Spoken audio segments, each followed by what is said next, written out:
Saudara-saudara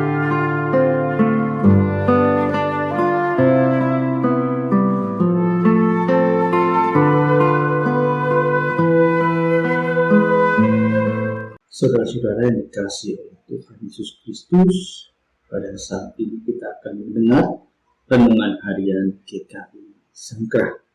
Sebelum kita mendengar akan firman Tuhan, mari kita berdoa. Terima kasih Bapa, di pagi hari ini kami boleh merasakan akan cinta kasih-Mu atas hidup kami. Kami boleh kembali untuk dapat menikmati hidup ini, dan biarlah di hari ini kami boleh dapat menjalaninya seturut di dalam kehendak Tuhan. Kami menyerahkan renungan kami di pagi hari ini hanya di dalam tangan pengasihan Tuhan. Dalam nama Tuhan Yesus Kristus kami telah berdoa. Amin. Efesus pasal yang pertama, ayat yang keempat. Efesus pasal yang pertama, ayat yang keempat. Sebab di dalam Dia Allah telah memilih kita sebelum dunia dijadikan, supaya kita kudus dan tak bercacat di hadapannya. Saudara-saudara, pernahkah saudara-saudara pergi berbelanja? Di sana ada begitu banyak barang. Apa yang menjadi dasar Bapak Ibu mengambil salah satu barang dari sekian banyak barang?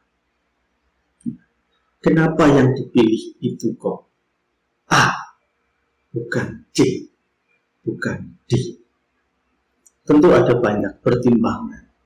Bahwa ketika kita mau berbelanja, kita sudah memikirkan maksud dan tujuan kita membeli sesuatu.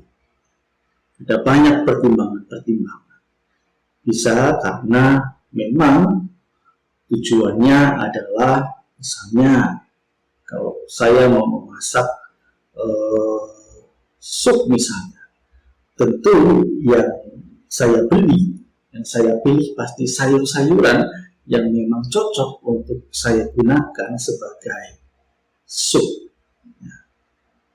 Saya tidak mungkin memilih bahan makanan yang tidak sesuai dengan tujuan dan maksud saya. Atau ketika saya mau membeli peralatan sekolah untuk anak misalnya, tentu yang saya beli adalah pensil, buku, tas. Walaupun di sana mungkin ada barang-barang yang lain, tetapi itu tidak saya pilih karena maksud dan tujuan saya adalah untuk membeli peralatan sekolah anak.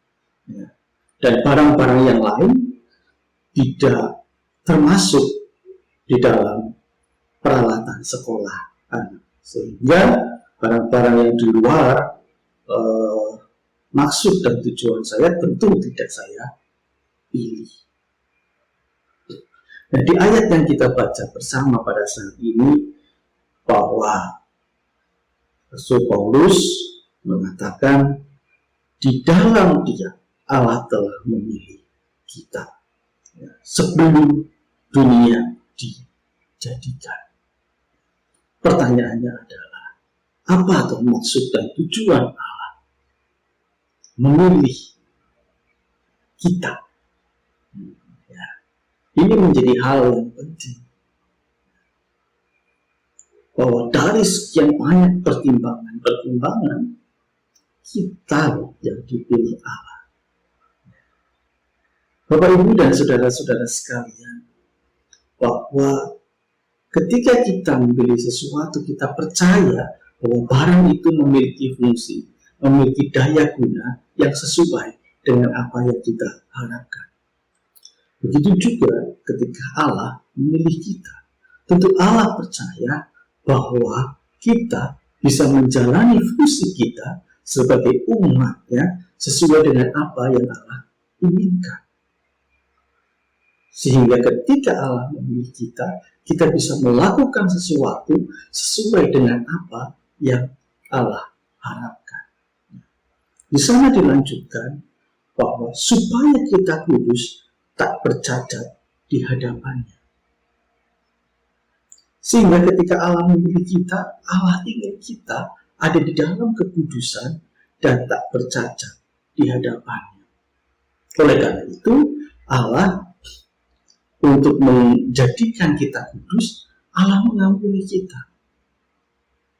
Allah membersihkan kita dari segala dosa. Ada konsekuensi logis dari pemilihan Allah ini yang memberi kita kekudusan. Konsekuensi dari semuanya itu adalah perubahan kehidupan kita. Kalau kita membaca selanjutnya di pasal-pasal, kita bisa melihat bahwa bagaimana kemudian Paulus mengajak kita dari kekudusan yang Allah berikan adalah kita menjadi manusia yang baru. Kita menjadi manusia yang taat kepada Allah. Kita menjadi manusia yang berbeda. Karena dari situlah maka kita dapat memperlihatkan, kita dapat menjadikan kehidupan kita memiliki nilai yang luar biasa. Nah, bagaimana kehadiran kita bisa mempresentasikan akan sikap Allah, akan kemuliaan Allah. Sehingga dari kasih Allah itulah yang ada di dalam kehidupan kita yang kemudian kita pancarkan melalui sikap hidup kita yang benar. Maka setiap orang yang berrelasi dengan hidup kita itu juga akan merasakan kehadiran Tuhan. Sehingga tujuan hidup kita, tujuan Allah, yaitu menghadirkan kerajaan Allah itu dapat terwujud nyatakan.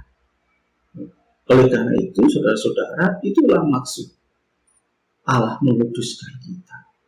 Agar kerajaan Allah, agar damai sejahtera yang ingin Allah hadirkan itu dapat terwujud nyatakan. Ia memilih kita dan ia percaya bahwa kita bisa melakukannya. Ia percaya bahwa kita bisa mewujudkannya. Bagaimana perasaan saudara-saudara ketika saudara-saudara memilih sesuatu, tetapi akhirnya barang yang saudara-saudara pilih tidak seperti yang saudara harapkan. Ternyata kualitasnya gampang rusak. Ternyata kualitasnya ya hanya seumur jagung saja. Dibeli, berfungsi, habis itu rusak lagi. Tentu kecewa. Begitu juga dengan Tuhan yang telah memilih kita. Harapannya ketika Tuhan memilih kita, memuduskan kita, kita memiliki kualitas yang baik. Umurnya panjang. Tidak gampang rusak. Gitu. Ya. Bisa berfungsi terus-menerus. Tidak hanya seumur jagung. Hari ini bagus, besok rusak dan tidak ada gunanya. Nah, saudara-saudara yang dikasihi oleh Tuhan Yesus Kristus, bagaimana dengan kehidupan kita? Apakah ketika Tuhan memilih kita, itu betul-betul Tuhan tidak salah pilih? Tuhan memilih kita oleh karena kita memang pribadi yang layak untuk dipilih, pribadi yang berkualitas, pribadi yang bisa dipercaya untuk menghadirkan kedamaian, menghadirkan kerajaan Allah di dalam kehidupan kita, di dalam keluarga kita, di dalam masyarakat kita. Selamat karena kita telah dipilih Allah, dan mari kita menjalankan fungsi kita sebagai anak-anak Allah. Amin. Mari kita berdoa. Tuhan, terima kasih untuk hari ini. Engkau telah memilih kami. Engkau telah menetapkan kami untuk menjadi anak-anak-Mu. Biarlah kami boleh dapat menjalaninya sesuai dengan apa yang Tuhan kehendaki. Kami boleh menjalani hidup seperti anak-anak Allah, sesuai dengan apa yang Tuhan inginkan. Di mana kami berada, di situlah ada kedamaian. Di mana kami berada, di situ ada kebenaran. Sehingga kerajaan Allah yang Tuhan inginkan dapat kami wujudkan di dalam kehidupan kami sehari-hari.